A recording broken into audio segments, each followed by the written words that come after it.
আসসালামু আলাইকুম। আজ ৯ মার্চ ২০২৫ খ্রিস্টাব্দ, ২৪ ফাল্গুন ১৪৩১ বঙ্গাব্দ, ৮ রমজান ১৪৪৬ হিজরি, রবিবার। সংবাদ পাঠ করছি আমি মায়াবী হুসাইন নূপুর। প্রথমেই শুনবেন সংবাদ শিরোনাম। বাল্যবিয়েতে এশিয়ায় শীর্ষে বাংলাদেশ। এবার ঈদে দীর্ঘ ছুটি। নামাজ পড়তে বের হয়ে লাশ হয়েছেন স্কুল ছাত্র। ঝালকাঠিতে সাবেক সেনা সদস্যকে কুপিয়ে হত্যা। বেতাগীতে চাঁদা না দেওয়ায় কুপিয়ে আহত। বিস্কুটে কাপড়ের রং, বেকারির মালিক ও ২ ম্যানেজার কারাগারে। আজকের ইফতার ৬টা বেজে ৮ মিনিটে। সেহরির শেষ সময় রাত ৪টা বেজে ৫৬ মিনিটে। মাইকিংয়ে রেকর্ড করা হয় লোকবেতারে। শুনলেন সংবাদ শিরোনাম, এবারে বিস্তারিত। বিশ্বে সবচেয়ে বেশি বাল্যবিবাহ হয়েছে এমন তালিকায় ৮ম অবস্থানে রয়েছে বাংলাদেশ, আর এশিয়ার মধ্যে শীর্ষে। বাংলাদেশে ১৮ বছরের আগে বিয়ে হয়েছে ৫১% মেয়ের। ইউনিসেফ, প্ল্যান ইন্টারন্যাশনাল ও ইউএন উইমেনের এক প্রতিবেদন থেকে এ তথ্য জানা যায়। প্রতিবেদন অনুযায়ী বাংলাদেশে ২০ বছর থেকে ২৪ বয়সী নারীদের মধ্যে ৫১.৪% বিয়ে হয়েছে ১৮ বছর হওয়ার আগে। ২৪% নারী ১৮ বছর পূর্ণ হওয়ার আগেই সন্তান জন্ম দেয়। এছাড়া ১৫ থেকে ১৯ বছর বয়সী কিশোরী তরুণ মেয়েদের ২৮% আগের ১২ মাসের মধ্যে তাদের সঙ্গীর দ্বারা শারীরিক ও যৌন সহিংসতার শিকার হয়েছে। মাত্র ৪৭% জেনে বুঝে প্রজনন স্বাস্থ্য সম্পর্কিত সিদ্ধান্ত নিতে পারে। এবার ঈদে সরকারি কর্মকর্তা-কর্মচারীরা দীর্ঘ ছুটি পাচ্ছেন। ঈদের টানা ৫ দিন সরকারি ছুটির সঙ্গে আগে ও পরেও মিলছে স্বাধীনতা দিবস, শবে কদর ও সাপ্তাহিক ছুটি। সবকিছু মিলিয়ে সরকারি কর্মকর্তা-কর্মচারীদের মার্চের শেষ সপ্তাহ ও এপ্রিলের প্রথম সপ্তাহ যাবে ছুটির মধ্যে। চাঁদ দেখা সাপেক্ষে আগামী ৩১ মার্চ মুসলমানদের সবচেয়ে বড় ধর্মীয় উৎসব পবিত্র ঈদ উল ফিতর উদযাপিত হবে। ৩১ মার্চ ঈদ উল ফিতর ধরে ঈদের ছুটি নির্ধারণ করে রেখেছে সরকার। ঈদ উপলক্ষে এবারই প্রথম ৫ দিনের ছুটি দেওয়া হচ্ছে। ছুটি শুরু হচ্ছে ২৬ মার্চ স্বাধীনতা দিবসের দিন। এরপর ২৭ মার্চ একদিন অফিস খোলা। ২৮ মার্চ শবে কদরের ছুটি। ২৯ মার্চ থেকে শুরু হচ্ছে ঈদ উল ফিতরের ছুটি। টানা ৫ দিনের ছুটি থাকবে ২ এপ্রিল পর্যন্ত। এরপর মাঝখানে বৃহস্পতিবার অফিস খোলার পর আবার শুক্র ও শনিবার দুদিনের সাপ্তাহিক ছুটি। সেই হিসেবে ২৬ মার্চ থেকে ৫ এপ্রিল পর্যন্ত ১১ দিনের মধ্যে মাত্র ২ দিন অফিস খোলা। তবে নির্ধারিত ছুটি বিধিমালা ১৯৫৯ অনুযায়ী ২টি ছুটির মাঝখানে ছুটি নেওয়ার নিয়ম নেই। নামাজ পড়তে বের হয়ে লাশ হয়েছেন সিফাত নামে এক স্কুল ছাত্র। বগুড়ার গাবতলীতে গতরাতে সিফাতকে গলা টিপে হত্যা করেছে। নিহত সিফাত গাবতলী পৌরসভার উত্তরপাড়া গ্রামের হাফিজার রহমান মোল্লার ছেলে। সে গাবতলী পাইলট উচ্চ বিদ্যালয়ের ৭ম শ্রেণীর ছাত্র ছিল। গতকাল ইফতারের পর নামাজের জন্য বাড়ি থেকে বের হয় সিফাত।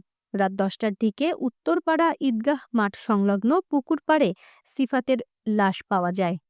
ঝালকাঠিতে দেলোয়ার হোসেন মৃধা নামে অবসরপ্রাপ্ত এক সেনা সৈনিককে গলা কেটে হত্যা করা হয়েছে। গতকাল বিকেলে বিনয়কাঠি ইউনিয়নের স্বল্পসেনা গ্রামে এ ঘটনা ঘটে। এ ঘটনায় একই এলাকার সোহরাব হোসেন নামে একজনকে আটক করে পুলিশে সোপর্দ করেছে এলাকাবাসী। দেলোয়ার হোসেন তার সম্পত্তি দেখাশোনার জন্য গ্রামের বাড়িতে একাই বসবাস করতেন। স্ত্রী ও সন্তানরা থাকতেন জেলা শহরের বাসায়। দুপুরের পর দেলোয়ারের ছেলে মাহমুদুল হাসান বাবু ইফতার নিয়ে গ্রামের বাড়িতে গেলে বসতঘরে রক্তাক্ত বৃদ্ধ বাবাকে মৃত অবস্থায় দেখতে পান। পরে তাদের বাড়িতে দিনমজুর হিসেবে কাজে নিয়োজিত থাকা সোহরাব হোসেনকে না পেয়ে তার বাড়িতে গেলে সে লোকজন দেখে দৌড়ে পালানোর চেষ্টা করে। এ সময় ধাওয়া দিয়ে তাকে আটক করে পুলিশে সোপর্দ করা হয়। দেলোয়ার হোসেন মৃধা সেনাবাহিনীতে সৈনিক পদে চাকরি থেকে অবসর নিয়েছেন। দুদিন আগে তিনি পেনশনের টাকা তুলেছিলেন। এছাড়া আটক সোহরাব হোসেনের শ্যালকের কাছে ৫,০০০ টাকার বাঁশ বিক্রি করেন দেলোয়ার মৃধা। দুদিন ধরে বাড়িতেই কৃষিকাজে দিনমজুরের সহায়তা করছিলেন সোহরাব। সোহরাব টাকা নিতেই দেলোয়ার হোসেনকে হত্যা করেছে। বেতাগীতে চাঁদা না দেয়ায় এক যুবক ছুরিকাঘাতে আহত হয়েছে। শুক্রবার রাত ৮টার দিকে কাজিরাবাদ গ্রামের সমীর শিকদার বাড়ির সামনে এ ঘটনা ঘটে। আহত কোয়েল কৃষ্ণ গাইন কাজিরাবাদ গ্রামের নরেনচন্দ্র গাইনের ছেলে। একই গ্রামের আব্দুল করিমের ছেলে আবু সালেহ এবং আব্দুল হামিদের ছেলে তামিম শুক্রবার রাতে কোয়েল কৃষ্ণ গাইনের কাছে টাকা চায়। কেন টাকা দিতে হবে জানতে চাইলে তারা জানায়, এলাকায় থাকতে হলে মাঝে মধ্যে তাদের টাকা দিতে হবে। চাঁদা না দেওয়ায় তারা উত্তেজিত হয়ে কোয়েলকে কিল ঘুষি মারে। এক পর্যায়ে তাকে ছুরিকাঘাত করে চলে যায়। কোয়েলের খালা শিল্পী রানী বাদী হয়ে ঘটনার সাথে জড়িত দুইজনকে আসামি করে বেতাগী থানায় মামলা করেছেন।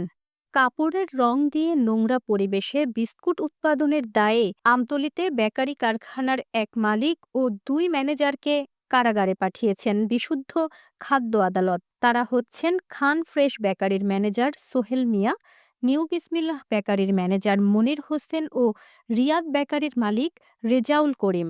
গতকাল বিকেলে আমতলী পৌর শহরের মিঠাবাজার এলাকার খান ফ্রেশ বেকারি, নিউ বিসমিল্লাহ বেকারি এবং রিয়াদ বেকারিতে অভিযান পরিচালনা করেন বিশুদ্ধ খাদ্য আদালতের বিচারক senior judicial magistrate SM. Shariatullah. চলছে রহমত, বরকত ও মাগফিরাতের মাস। আজ ৮ রমজান। আজকের ইফতার ৬টা বেজে ৮ মিনিটে। সেহরির শেষ সময় রাত ৪টা বেজে ৫৬ মিনিটে। মাইকিংয়ের রেকর্ড করা হয় লোকবেতারে। সুমধুর ও সুস্পষ্ট কণ্ঠে মাইকিংয়ের জন্য লোকবেতারের বিকল্প নেই। লোকবেতারের সাউন্ড প্রুফ স্টুডিওতে করা হচ্ছে গান ও নাটকের রেকর্ড। সেই সাথে লোকবেতারে নামমাত্র টাকায় প্রচার করা হচ্ছে বিজ্ঞাপন। ১৫ সেকেন্ডের বিজ্ঞাপন প্রচারিত হচ্ছে মাত্র ৫০০ টাকায়।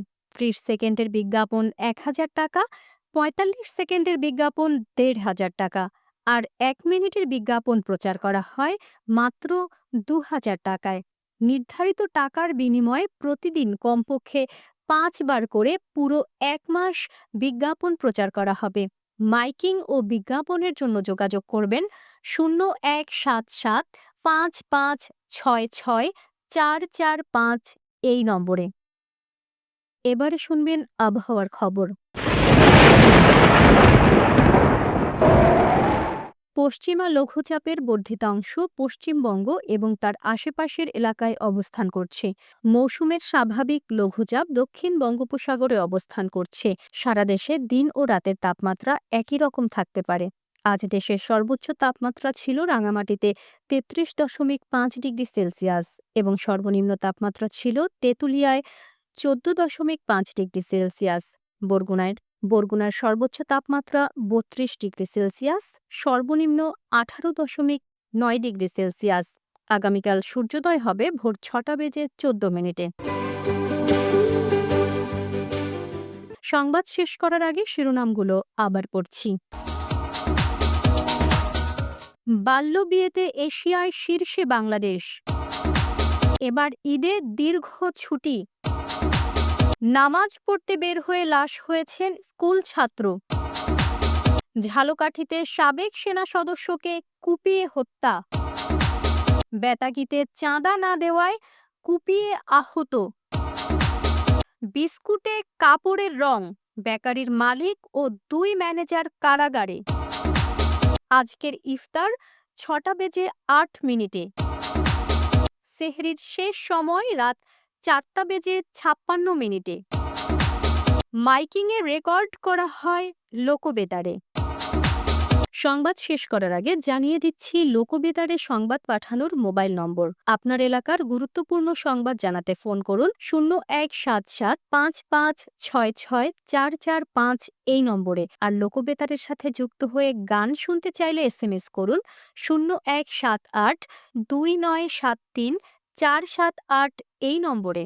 মোবাইল করবেন 0195 9438 545 এই নম্বরে। বিশ্বের সব জায়গা থেকেই শুনতে পারবেন লোকবেতার।